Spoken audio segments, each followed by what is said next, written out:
केम्प्लास सनमार्क, इस पर अपनी राय दे सर, क्या करें इस इशू में? छोड़ दें दीप, जाने दें, अवॉइड करें। बहुत सारे आईपीओ हैं जो आपके पास ऑप्शंस हैं, तो ऐसा कोई बहुत जरूरी नहीं कि इस आईपीओ में पैसा लगाएं। फिर भी कुछ अच्छी बातें हैं, पहले वो समझ लें। मैनेजमेंट बहुत एक्सपीरियंस है, बहुत पुराना है, काफी लंबे समय से कंपनी के साथ काम कर रहा है और कंपनी के जो प्रोडक्ट्स हैं वो अपनी लीडरशिप पोजीशन में है। जो प्रोडक्ट्स ये बनाकर बेचते हैं उनमें मार्केट लीडर है, तो प्राइसिंग पावर इनके पास में। तो बिजनेस मॉडल के लिहाज से देखेंगे और प्रोमोटर्स के एक्सपीरियंस के लिहाज से देखेंगे तो समस्या नहीं है। और कल हमने मैनेजमेंट से बात भी की थी। फिर मैं क्यों अवॉइड कर रहा हूं?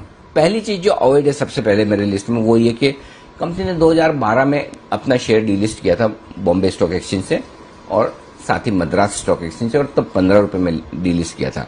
अब आप 15 रुपए पर डीलिस्ट करके वापस से 8-9 साल बाद में, 10 साल बाद में 550-500 रुपए के आसपास अपना आईपीओ लाते हैं, तो नेचुरल सी बात है कि एक मन में वो सवाल तो आता ही नहीं कि फिर रिटेल इन्वेस्टर्स के तो उस समय नुकसान हो ही गया। नो डाउट तब समस्याएं रही होंगी, जो भी कल मैनेजमेंट बता भी रहे थे, लेकिन वो डीलिस्ट होकर वापस वही कंपनी लिस्ट करवाना थोड़ा सा क्वेश्चन मार्क पैदा करता है। दूसरी बात यह है कि पूरा का पूरा एक तरह से आप समझिए, भले ही ऑफर फॉर सेल और फ्रेश इश्यू है, लेकिन अल्टीमेटली पूरा पैसा प्रोमोटर एंटिटी में डायरेक्टली इनडायरेक्टली जा रहा है कर्ज कम करने के लिहाज से। और इश्यू के बाद प्रोमोटर्स की हिस्सेदारी घटकर 45% रह जाती है। इतनी बड़ी और इतनी एक साथ ऑफलोडिंग और उसके ऊपर आपका पुराना ट्रैक रिकॉर्ड डीलिस्टिंग का कंफर्ट नहीं देता।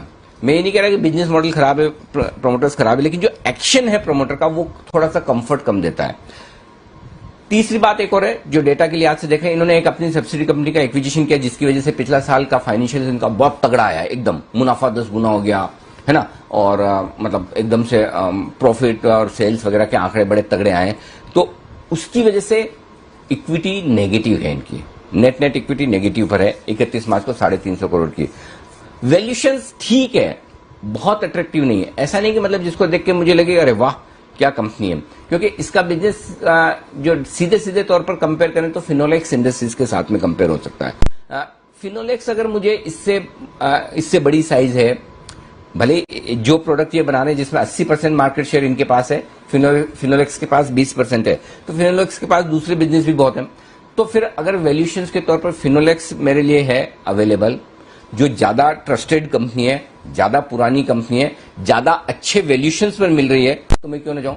ये इस कंपनी के वैल्यूएशन बहुत महंगे नहीं है, लेकिन ऐसे इतने सस्ते भी नहीं कि मेरे मुंह में पानी आए। इन सबको बेसिकली करना क्या चाहिए था, जो प्रमोटर्स का ट्रैक रिकॉर्ड है, इतनी बड़ी उनकी स्टेक वो बेच रहे हैं, 100% इनका जो शेयर होल्डिंग है वो घटकर 45% रह जाएगा, आप 55% कम कर रहे हैं, पुराना आपने डीलिस्ट किया है, पता है कि लोग सवाल उठाएंगे। तो फिर कंपनी को वैल्यूएशंस अट्रैक्टिव रखने चाहिए थे और नीचे रखने चाहिए थे। अब मैं एक चीज बहुत साफ बता दूं, मैं अवॉइड की राय दे रहा हूं डेटा और जो ये सारे फैक्ट्स के बेस पे। इसका मतलब ये जरूरी नहीं कि स्टॉक नीचे ही खुले, स्टॉक ऊपर भी खुल सकता है।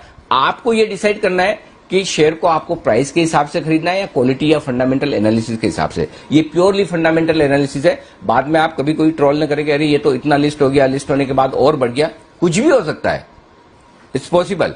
लेकिन अगर हम एक फंडामेंटल कॉल लेना चाहें सारे फैक्टर्स को देखते हुए, तो मेरे पास बहुत सारी चॉइसेस है। जरूरी नहीं कि मुझे इस आईपीओ में ही पैसा लगाना है, बहुत सारे आईपीओ दूसरे हैं, खुले हैं और खुलने वाले हैं, मौके बहुत मिलेंगे। तो जहां पर थोड़ा भी डाउट है तो when in doubt stay out, simple सा मामला है। इसलिए हम अवॉइड की रेटिंग देंगे केम्प्लास सनमार्क को। जी दी,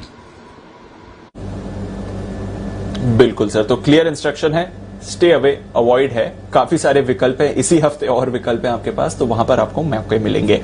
अच्छा, दूसरा आईपीओ जो आज खुल रहा है sir, Aptus value housing finance, इस पर आप क्या सलाह देंगे?